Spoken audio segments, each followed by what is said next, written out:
here we are, guys and gals, at the 12 o'clock position on Metropolis. We have our green Zerg player from Team Acer. It is ParanOid, another barcode Zerg player. And his opponent at the 9 o'clock position is our blue Terran player, winner of the last game. It is FXO.TheBest. Sometime there's going to be someone who compiles a list of all the barcode players on all servers and actually identifies each one of them by their win loss and just starts posting it everywhere. I don't know. I love the fact that there were some barcodes out there, especially because you just never know who's playing StarCraft, especially before the Castaway players had really switched over. It was kind of always a mystery. Oh, is this Flash? Is this J-Dong playing, you know? Yeah, but now it's become a thing where almost every single pro player has a barcode account just because they don't want people to know their strategies, which is smart. With how match history is now, you can really get a read on people's builds through Battle.net. Right. So we'll see if the best is going to, try to do something similar to that he did last time. Instead of the 1-base Banshee, it was the 2-base Banshee that actually let him get a pretty good lead on Nerchio with a mech army. And ParanOid obviously is a little more conventional than Nerchio. Still very aggressive like most Acer Zergs are, but I don't know if we're going to see the overpool 6-ling start that we saw versus Protoss, or if we're going to see, the super fast layer, super fast hive that we saw from Nerchio last game against the best. Sat on 2 bases just forever. Yeah. I mean, eventually he was able to do damage, and Nerchio certainly had a chance to win that game, don't get me wrong, but still kind of a crazy way for that to play out like it did. Yeah, usually don't see people try to go straight for like Greater Spire on 2 base. That's definitely not the normal metagame for Zerg against Terran. I was a little surprised Nerchio did that, and he just couldn't ever catch up, it seemed. Wow, that is a CC before... That's a CC... a CC into gas. Yes. Into... I don't know if I've ever seen that before. I'll just say that. This is, I mean, a lot of times you'll see players will double gas after going barracks after a CC first. The reason being that you want to catch up, you want to make sure that your Hellions aren't that delayed. You can go into Banshees about as quick. But this, going for a gas before the barracks. Yeah, that's unusual. And that obviously means we're going to see both expand and tech very, very quickly. This is, while it's not aggressive in the traditional sense, very aggressive by the best. This is going to leave him extremely vulnerable trying to tech and expand at the same time like this. And ParanOid did just click on the refinery, of course, to see how much gas was taken, so he's got a pretty good idea of what his opponent's up to. So crazy little way to go about things here for the best. We'll see if it works out for him. And already the factory's getting dropped down at the front. Super fast factory, yeah. So extremely aggressive build by the best. And ParanOid just now getting his natural up. No gas here. He has the spawning pool. I don't know if he's going to be able to punish this, but this is a very interesting build by the best. It looks like super, super fast Banshee with the tech lab going down on the factory.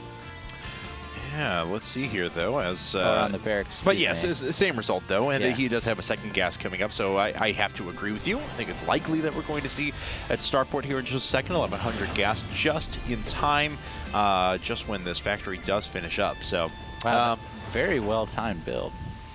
Well, it would be if you would put it down. There we go. He was actually at about an extra 20 gas before he put the starport down, but you're right.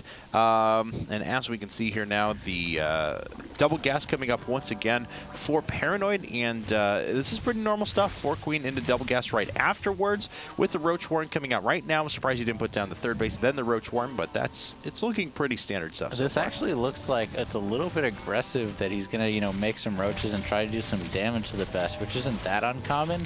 But he definitely doesn't look like he's going to sit back, because if he was, I don't think there'd be that much reason for the Roach one. We'll see how many roaches he builds off of this.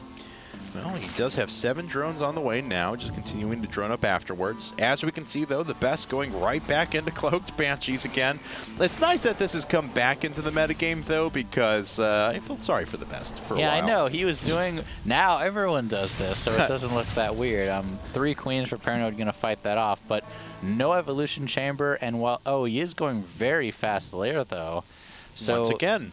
Yeah, that's a little different than most Zergs we see in the metagame, but these Acer Zergs have gone very fast tech in all the games so far. Apparently this is Scarlet's account as well that ParanOid is using, which is kind of amusing to me. So that's Scarlet's barcodes. Okay, so this is played on North America, which is why we have both European sharing accounts and Korean sharing accounts. It's kind of the only way to play this. But Paranoid going for very, very fast lair, and we'll see if the Cloak Banshees can do damage before he has an Overseer. Obviously, the lair is going to finish before Cloak does, but Banshees are on the way. Yeah, and the first one's out, running across the map now. Cloak is going to be done in just 15 seconds.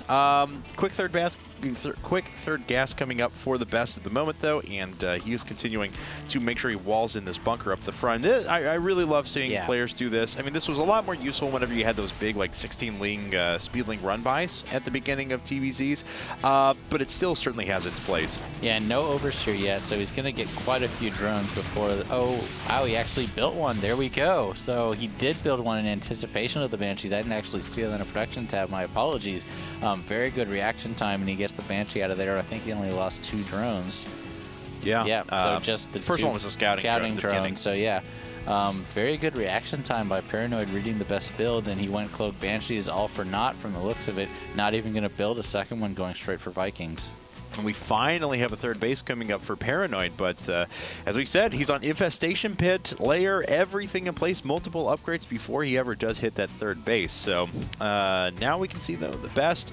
He's got that third command center most of the way finished up, starting that ring of turrets that is oh so necessary if you decide to go mech once again.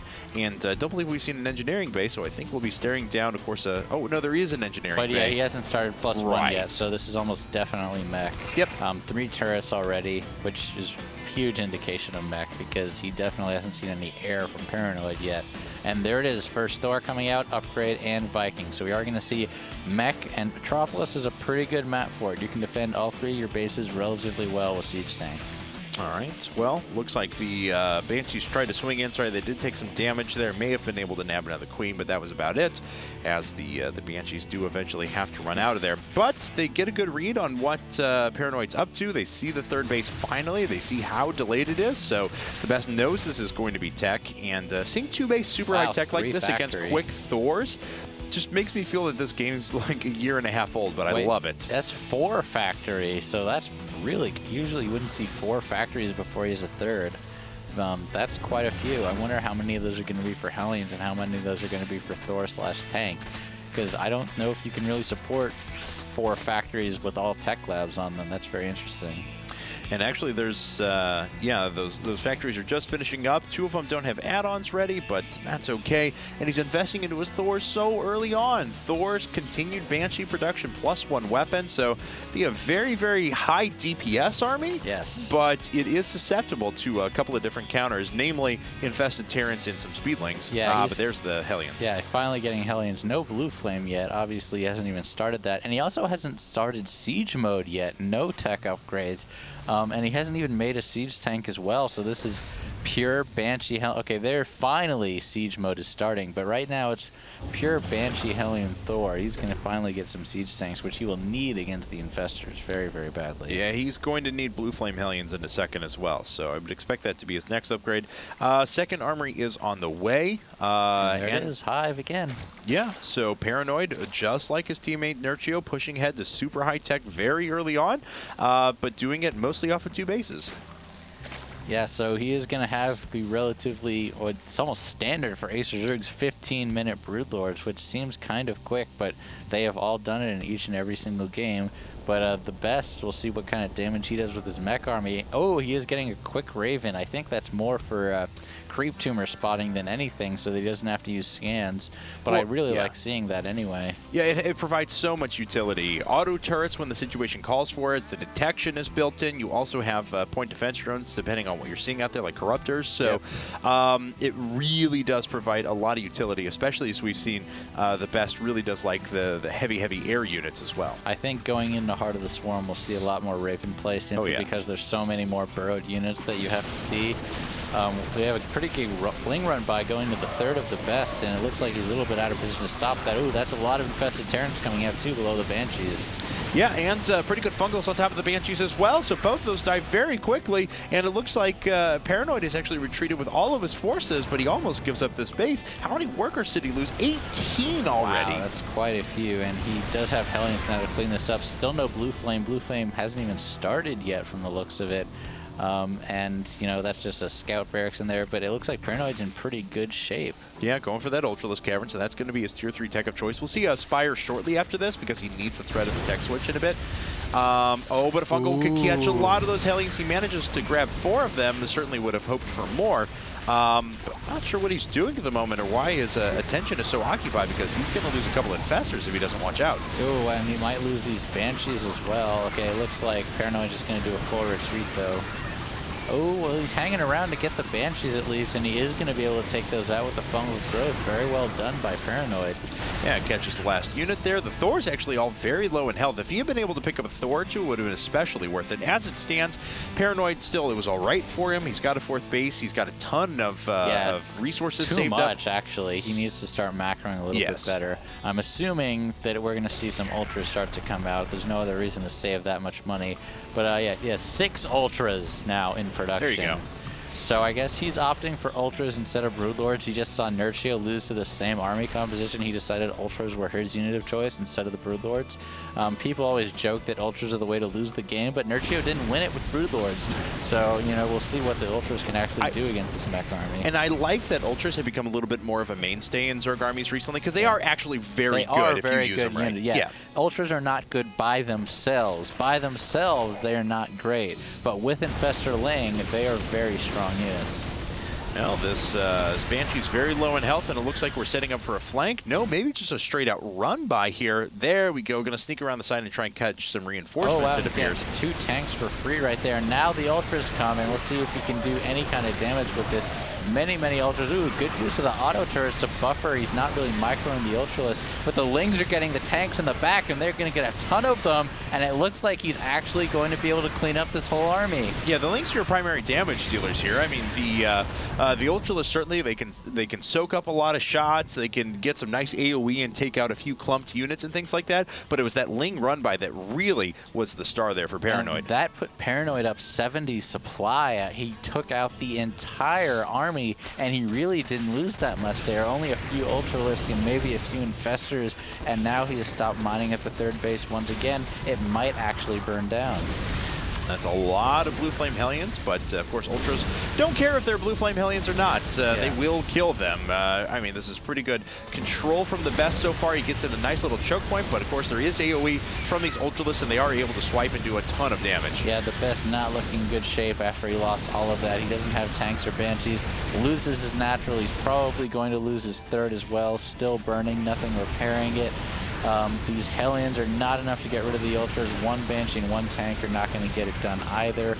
Now the Lings can do all sorts of damage, surrounding the Hellions even, and the best down to just 47 supply. Yeah, and 47 supply and falling. It was a great game out of him last time, but there's GG. ParanOid actually tying things up once again for Acer. We're tied 3-3 going into game number 7. This is getting really tense.